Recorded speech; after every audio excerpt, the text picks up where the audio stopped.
Welcome to Dr. Phil's Merit TV. Tonight on Dr. Phil Primetime. She's the dance coach who turned young performers into stars and sparked a cultural phenomenon. Have you learned nothing? You call students lazy, stupid, sloppy, weak. All in one sentence? I was kind of bossy. How was prison? I lost 127 pounds, and I read 150 books. I couldn't move. I couldn't roll over by myself. If you had a child, would you have let her be on Dance Moms? Of course. She'd be a millionaire now.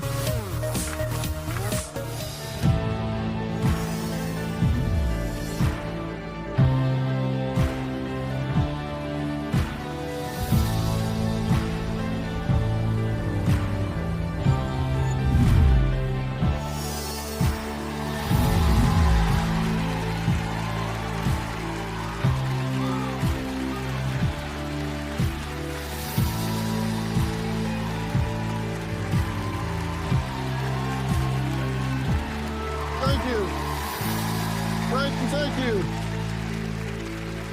She's the dance coach who turned young performers into stars and sparked a cultural phenomenon. But with the fame came controversy, drama, and even jail time. Abby Lee Miller became a household name for her no-nonsense attitude, her fierce passion for the stage, and, let's face it, some unforgettable clashes. After facing a high-profile legal battle and a life-changing health diagnosis, Abby is ready to share her side of the story, her lessons learned, and what's next for her.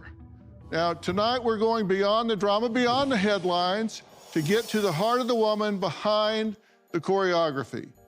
Abby is here to talk about redemption, resilience, and redefining her legacy. Take a look. Moms don't rule the dance studio, you idiot. You can go to hell and take a class. You know what, Abby? You know that... Get off your butt, walk over to Ross, and buy a ball. The people that were in here dancing are 1,000 times better than you. The last solo I gave you, you choked and you changed the choreography. Don't cry. There's always somebody else. I'm sorry. Your daughter is holding a national title and I will take it away in a minute. Please welcome Abby Lee Miller.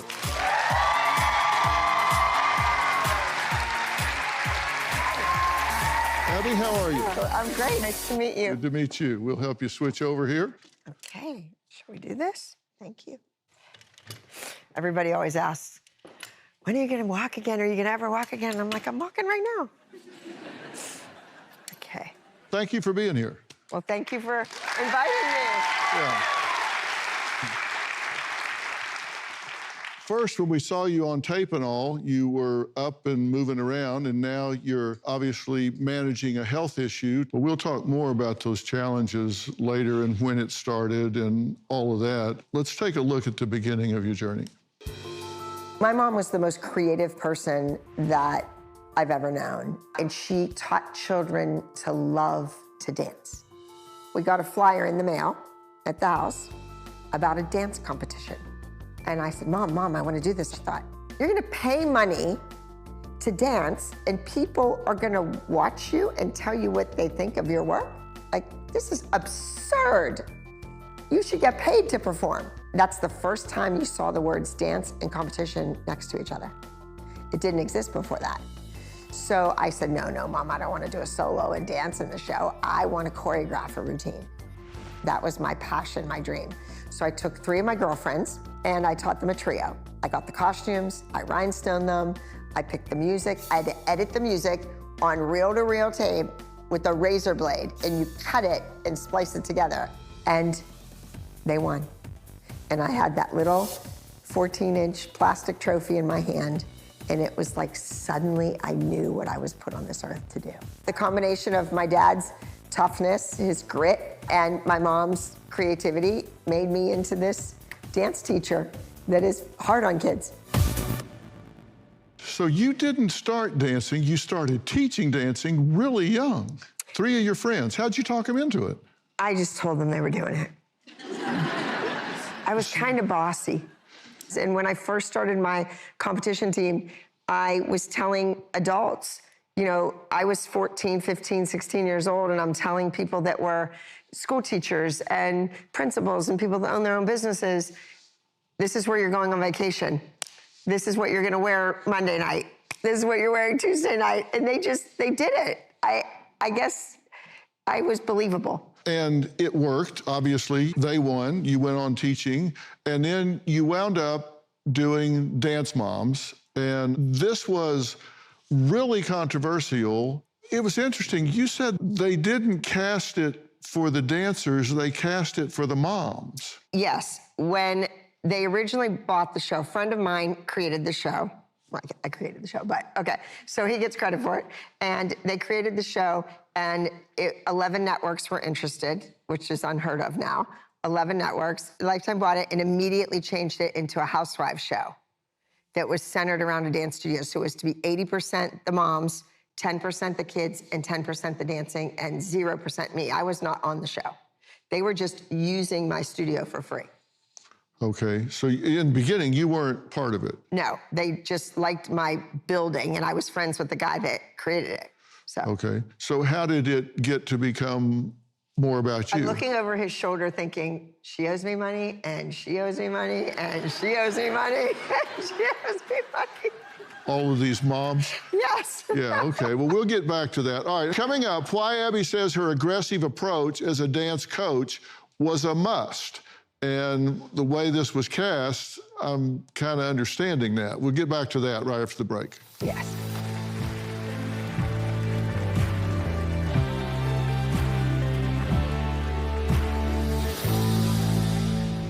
Those mothers were told by producers, go in and ask her this, go tell her that, do-da-da-da, do-da-da-da, do-da-da.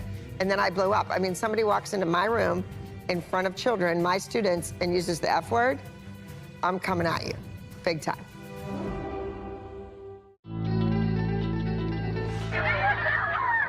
Turn around, let's go.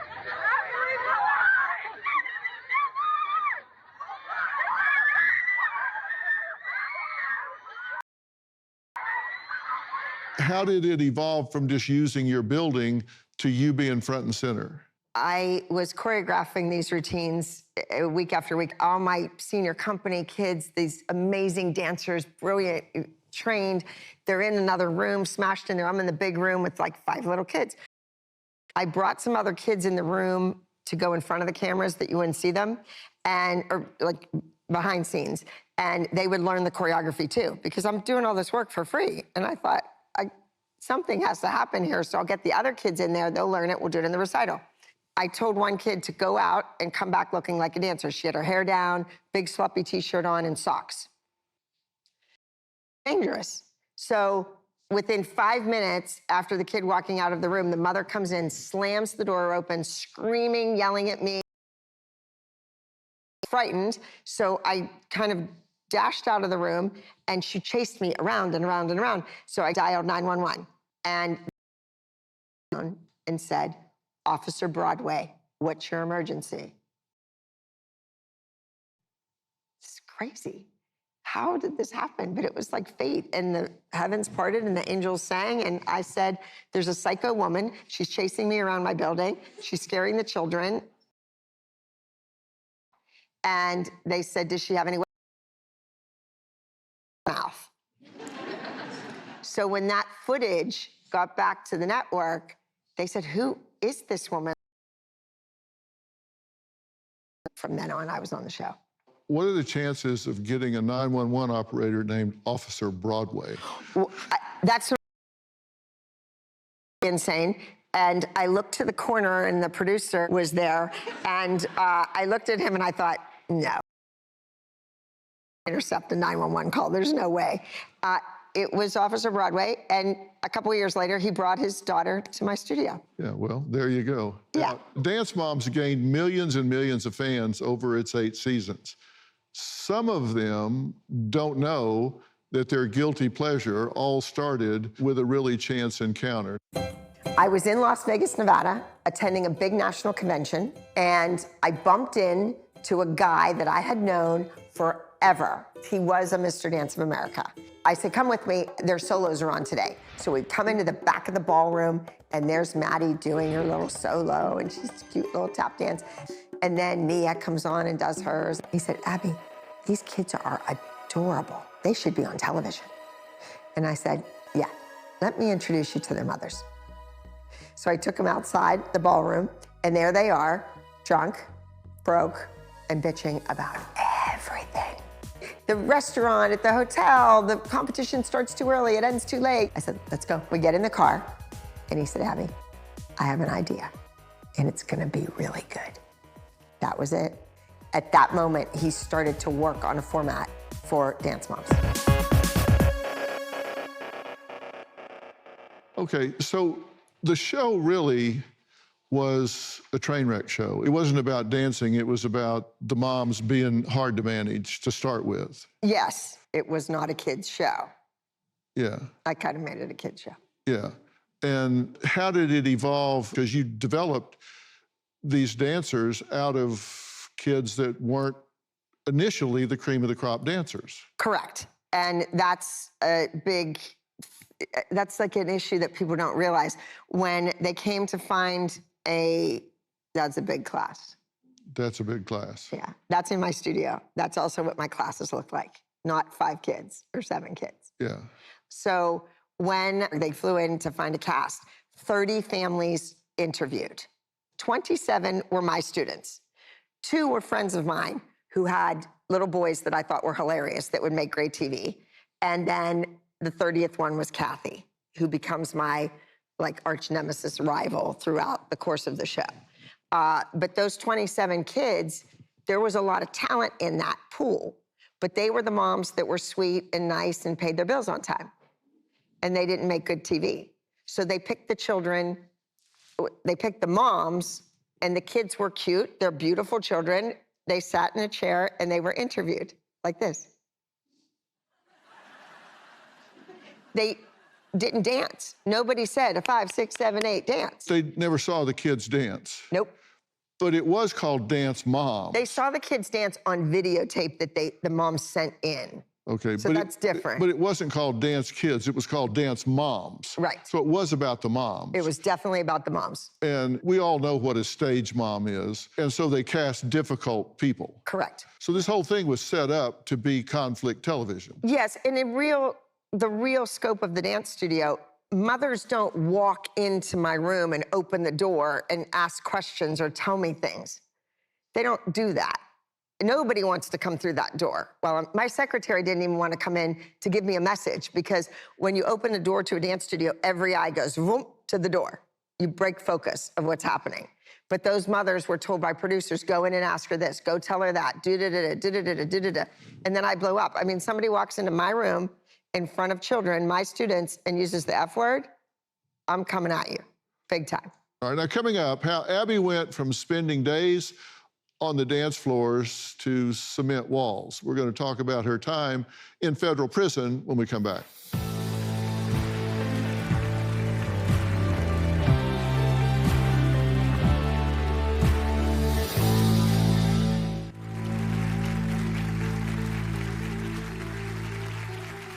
As a coach of the hit show Dance Moms, Abby Lee Miller is one of the most recognizable faces in reality TV, but her fans did not anticipate that Abby would go from screen time to hard time. Take a look. I declared bankruptcy because I got to the studio one day and there was a notice on my door that my building was going up for sheriff's sale because I had not paid school taxes. I paid everybody back. Shouldn't that be a good thing? But I was, guilty of making money. They spent $4 million in Pittsburgh to get me, and the fine was $65,000. They were just going for the witch hunt. Ultimately, I went to a prison camp, and I spent 8.5 months there. You went to prison for tax fraud? No, I declared bankruptcy in 2010. The TV show started 4 months later. Yeah, so don't ever declare bankruptcy. It's the worst thing ever. But I was embarrassed. I was humiliated. When I built my building, I was 21, 22 years old. I borrowed $585,000 at 9 3/4% interest. All the taxes were in escrow. So years later, I bought a house in Orlando and I refinanced the building and the house all in one package. And they put the house taxes in escrow, but not the building. But I didn't know that. And then 3 years later, they come at me about it. And I'm like, when I was 2 months late, why didn't you come and say something? Why did you wait for 3 years? It was $37,000 and I didn't have it. And I was embarrassed and mortified and didn't want to tell anyone. I didn't even want my mother to know. So I declare bankruptcy, and then the show starts. I'm in bankruptcy. I don't start making money on the show. I was still losing money on the light, the gas, the heat, everything with them being there all the time. So I was starting to do my own events. I started to go teach master classes and guest classes. And that's when the money came in. It was all through credit card. It was all through a ticket company online. Every penny was accounted for. But it was suddenly, wait a minute, where's this money coming from? And I don't know what you know about bankruptcy, but probably nothing, Dr. Phil. But you can't just pay someone back. You can't make a couple $1,000s and pay this person back and make a couple more and pay this person. You have to wait till all the money is in to pay everyone. Can't you pay the trustee and they pay it out to people? Yes, but in my particular case, they wanted all of it in and then they would start making the payments out. And I paid everyone back 100% on the dollar. And I was indicted on 21 different indictments. The only one that stuck was that I was maybe going to walk away from the home in Orlando that I bought in 2008, okay? It was on an adjustable rate mortgage, and my bankruptcy attorney got on the stand in court and said, Abby knew nothing about this. She was adamant that she wanted to keep her house. She was not walking away, but we could not even get a phone call returned from Chase Bank. They did not want to play ball until we said, well, then she's just going to walk away from the house. Then, all of a sudden, Chase Bank goes, whoa, wait a minute. Don't walk away from the house. Let's work this out. And they did. 4.9%. Wasn't even that low back then. I still own the house. I paid every payment. And that's why I went to prison, because the judge said, if anyone at Chase Bank knew you were on a television show, they would have never negotiated the rate that low. How could no one at Chase Bank know I was on a TV show? Pittsburgh spent $4 million chasing me around, looking through my garbage in front of my house instead of just knocking on the door and asking me. And so they needed to get something back. How was prison?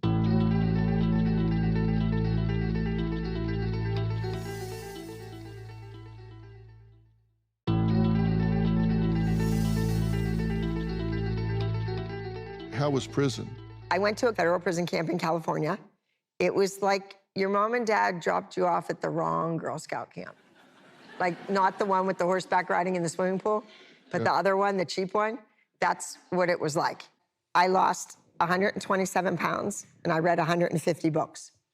Yeah. Well, you had time to read. Yep. So you were really known for being sharp-tongued on Dance Moms, and I don't know whether that was your style or that was for drama on the show or whatever, but you were heard to call students lazy, stupid, sloppy, weak, pathetic, crybaby, trash, worthless, second rate. Were you that way in prison? Well, the first few months, I was really sweet and nice and kind, so respectful. The next 3 months, it was getting a little annoying. Then the last 2 months I was there, when a guard would go, "Where's Maria?" And I'd yell from my bunk, "You don't need that at the end of the question, it's a preposition." Yeah, so I had it by then. So you were correcting their grammar? Yeah, yes. How'd that go over? They didn't even know they were saying anything wrong. You entered prison just 2 months before your 52nd birthday. Mm-hmm. What was it like to spend your birthday in prison? Did they give you a cake? Or? Yes, they did. They're very inventive. It's insane what women can do with the microwave and food from the commissary. Crazy. They're very talented. There should be a whole show, a cooking show but in prison, what you can do. It's unreal what they can do, not me. I was so naive when I got there. The women were fighting over the microwave. So I just called my friend when you're allowed to use the phone and said, can you get like a dozen microwaves and just ship them here? Just call Amazon or whatever, get them and send them here. And they arrive and they're like turned away because you're not allowed to do that.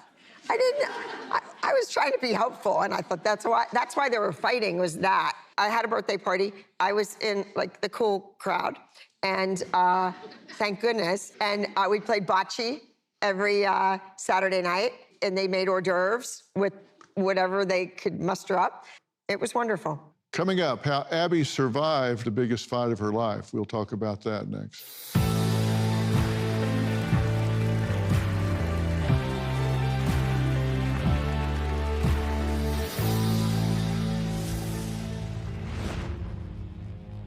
Oh.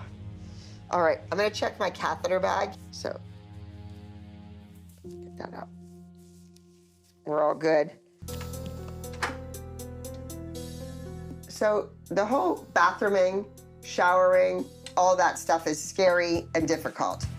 We like make sure everything is like really sturdy. Kind of try to do handstands on it, make sure it's like really safe for her to use.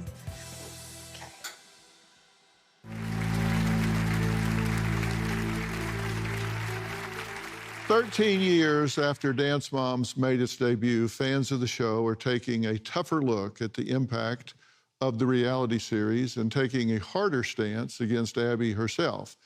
Now, what do you say to critics who tell you to just move on from Dance Moms?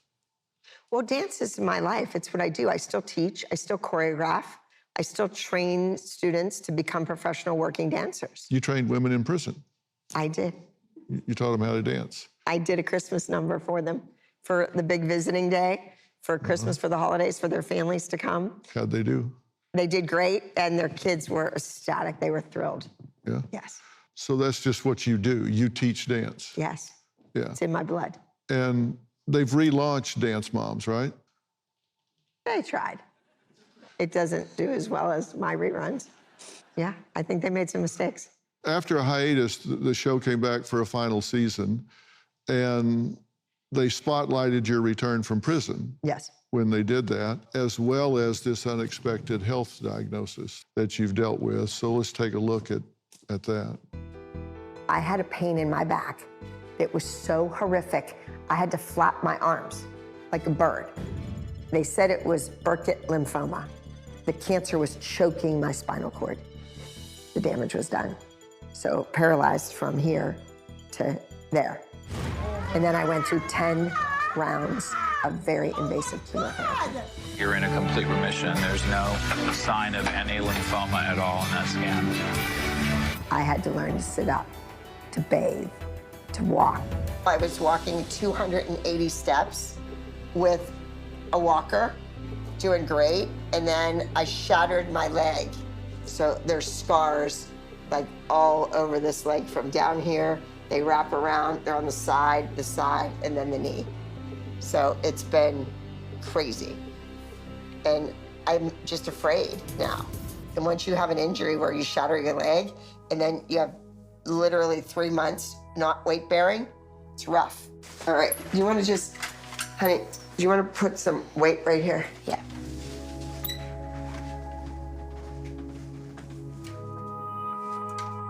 You good? Yeah. Just pain in your legs. Yeah. You have to be really motivated. I know.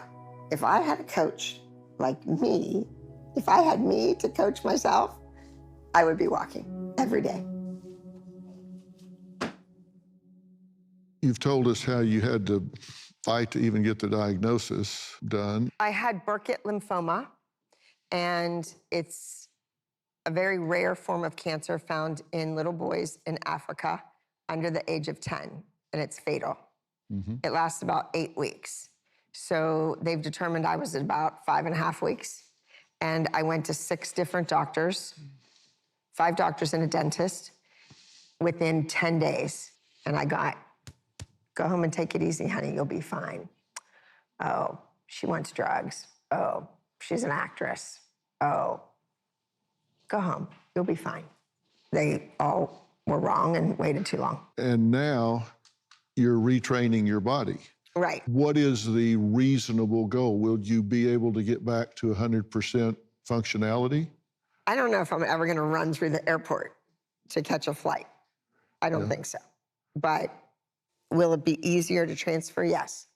Will I be able to walk from my bed to the bathroom? Let's hope. Yes. The biggest problem when I was released from prison, that's a whole other story too. I was in a halfway house. So when you're in a prison camp, it's all very white collar or people that work their way up to get there that aren't going to do anything to jeopardize that. When you go to a halfway house, there's the murderers and the rapists, and you're just all living together. And you can only go to the closest doctor or the closest hospital. You have to draw a map where you're going to go, how you're going to drive there, and how you're going to come back. And so I was very limited with the resources to have my back looked at. And shame on those doctors that missed it. At this point, you're going through all of the retraining, the rehab, all of the things that you have to do nerve-wise, muscle-wise, and all. And this is an arduous process, obviously. Yes. But you are making progress. Yes. A lot of it is mental. Having the confidence to actually take the step, to go up a step. I do stairs. Like, that's the big thing. I'm trying to go up and down stairs because so many places you go, the wheelchair just can't go up and down. After I've shattered my leg twice, not once, but twice, you're afraid that it's going to break again. Because you have so much chemo, 10 months of chemo, and it was 5 days of a bag this big, right? And then I had spinal tap, where they go into your spine and they take out spinal cord fluid and they put chemo in.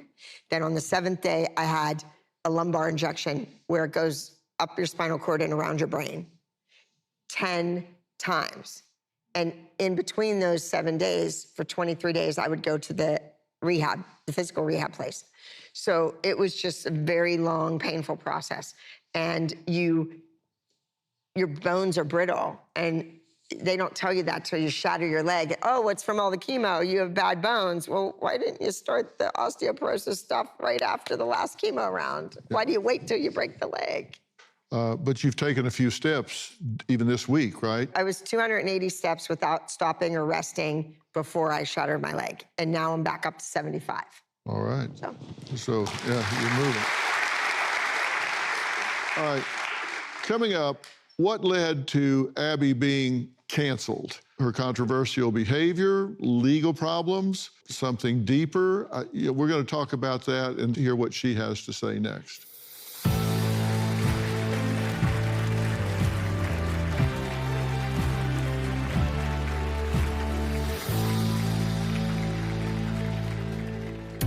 I love Miss Abby because she is a great teacher, and my technique has improved so much with her. When I watched Dance Moms, I thought she was a little crazy, but I thought she was really being tough on the kids so they wouldn't get second all the time. They would get first place so they can be winners.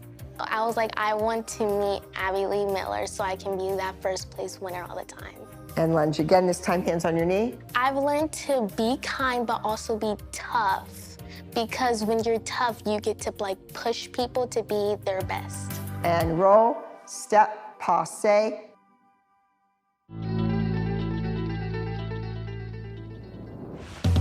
Abby Lee Miller's inability to move on from Dance Mom Times is probably one of the most pathetic things that I've ever witnessed, because if you know anything about the show, you know that Abby Lee Miller was a tyrant to these children who are now grown women. She needs to leave Dance Moms in the past and let these women heal. Abby says former students, now young adult women, can't face her. Some of these young girls, now young women, are critical, but they don't talk to you directly. Why do you think that is? At first, I had no idea.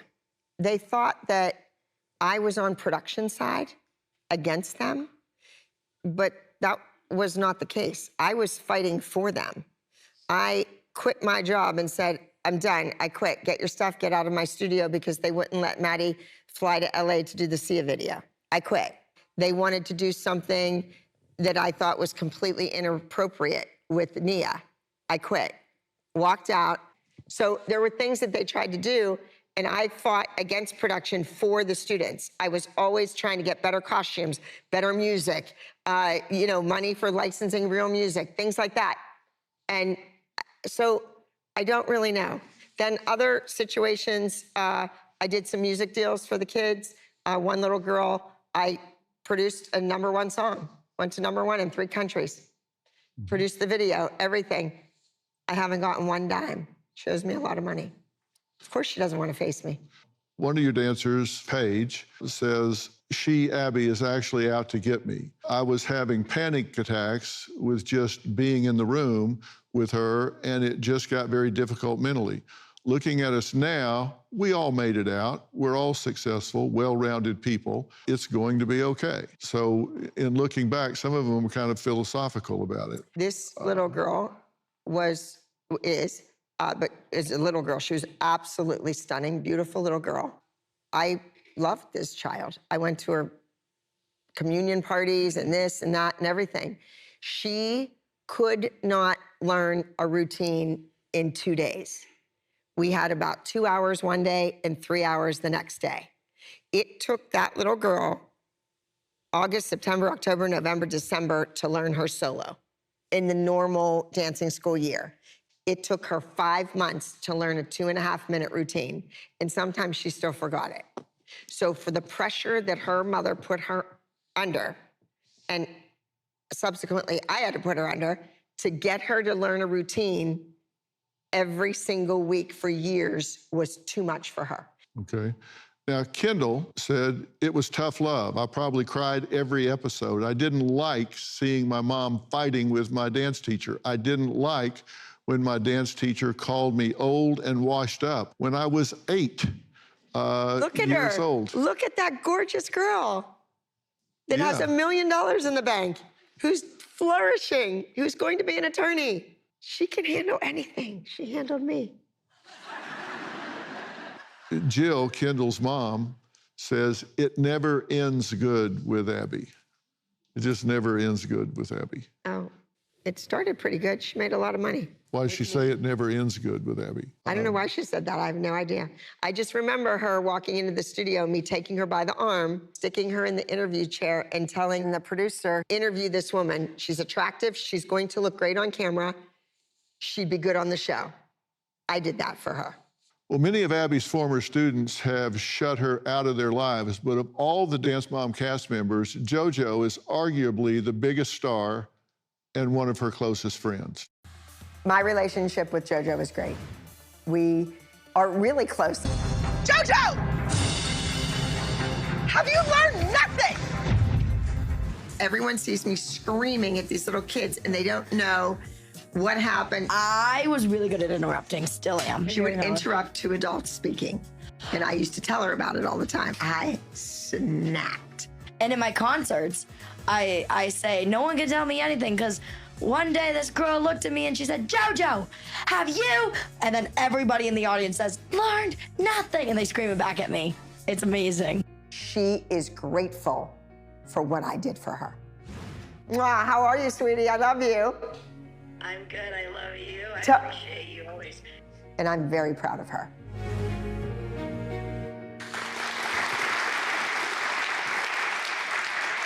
And she's done very well, right? Very well. Yeah. How many dancers have you put in Broadway shows? I don't know the answer to that, but I know it's 26 Broadway shows, and I just heard some news yesterday. Yeah. I was in New York, I flew in this morning, and one of my former students, he's in Hamilton right now, and he texted me and he said, do you want to come see, and then he put it in quotes, my last performance in Hamilton at 1 o'clock. And I said, oh my God, I can't, I'm teaching today. Oh my goodness, oh my goodness. And I said, tell me what's next. And he goes, I can't right now, but you're gonna be very pleased. Yeah. So I think it might be 27 Broadway shows soon. All right, coming up, what's next for Abby and questions from the audience when we come back.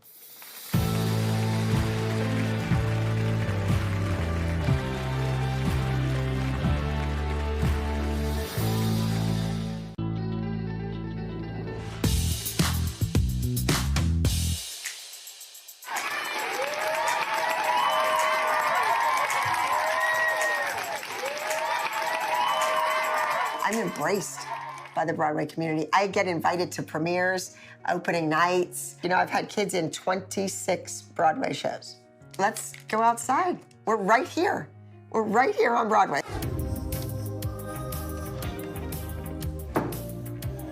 Okay. Have to put my all rugged terrain on for the streets. Can I have a picture? Yes. Okay. You're welcome. Oh my!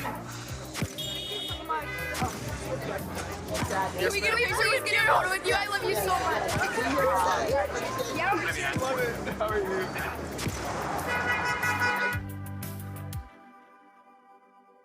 What's next for you? Season 9, I filmed it. It is at the editing bay right now, and it's going to be available for all of you to see soon. So that's happening. I'm going to a big convention in London. It's called Move It, and I go there, and then I'm going to be touring London and Wales for the next few weeks, and then I am judging the Dance World Cup in Spain this summer. Oh, okay. So I'm pretty busy. You never had children of your own? No. By design? I raised everybody else's. Was that by design? I was married to my studio. I was there every weekend at a competition or, you know, in the building. I think my mom and dad always thought I would get married and that the man would handle the money and take care of the bills and do all that. And I just didn't think it would happen, and then I didn't worry about it. And now I'm in a chair, and I wish I had somebody to help me out every once in a while. Yeah. If you had a daughter, would you have let her be on Dance Moms? Of course. She'd be a millionaire now. Yeah. Do you understand, those little girls, people were sending them dresses, not a red carpet gown or anything, just a little dress for church Sunday, go in the backyard, take a picture, and a check for 50 grand back then. So that all accumulates very fast. They all purchased their own homes in California. I don't have a house in California, you know? I think they're gorgeous. I think they're well-spoken. I think they're sophisticated. I think they're doing just fine. Any regrets about the show? Yeah, I regret signing that 4-year contract with a 4-year option for, what, $1,500 an episode? Yeah. They got a lot out of me. Well, you built your brand. Yes, I built a brand, and I don't get one penny, not one residual. Well, but you built a brand. Right, but going around teaching classes is not like television. No, but it's not over. It's not over. Yeah. Questions from the audience? Raise your hand. We'll bring you a microphone, and you can ask a question or make a comment. Hi, Abby. My name is Cece, and I have 2 daughters who are dancers and idolized you. Never missed a show. How in the world were you able to choreograph such incredible, intricate numbers without you doing the dancing? I was training my students to know their terminology. And don't forget, I was teaching from 3:30 until 10 o'clock at night. So you can't dance full out. And dance teachers that dance full out, they're not gonna last very long. And sometimes they're looking in the mirror at themselves. I was in front of a mirror every single day and never once saw myself. I only saw the children behind me. We did 637 numbers for a TV show. And never was nominated for an Emmy because they didn't submit them for choreography. Anybody else? Raise your hand. My name's Samantha. I have a question about Maddie and Chloe's relationship, because that was a huge thing for the show, their rivalry. Was it as intense behind the scenes as what we saw on TV, or did they have a real friendship, or was that fueled? What was the reality of that situation? I've always had rivals in my studio, and I do that on purpose. It pushes kids, right? Maddie was at the studio all the time, never missed class. It was her home, and she was good. She was good at it, because she was little. You know, she was only, what, 7 when the show started? So, yeah, it was real. If you watch the first 8 minutes of the first episode, you're gonna hear one mom say, well, Maddie's gonna win. And you're gonna hear another mom say, Abby's gonna make my kid a star. That was the premise of the show for the rest of time, right there. Yep. There you go. Final question. Hi, Abby. I'm a huge fan. I just wanted to know if we could look forward to like a reunion in the future with the OG squad, the cast. No, I think the people will love it. You're not gonna see a reunion with the OG squad. Nope.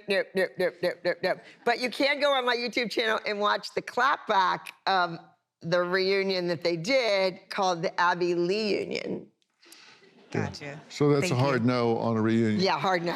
Hard no. Okay, all right. Abby, thank you for being here. Wish you nothing but the best. Thank you. I want to thank Abby Lee Miller for sharing her story tonight, and thanks to all you at home for finding us here at Merit TV.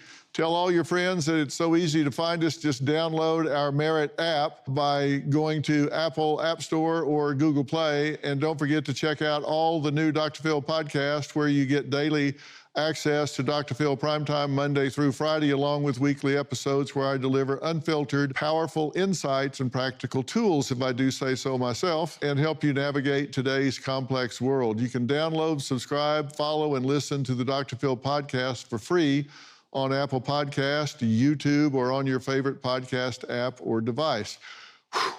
We'll see you next time. Thanks so much. All right, thanks, guys.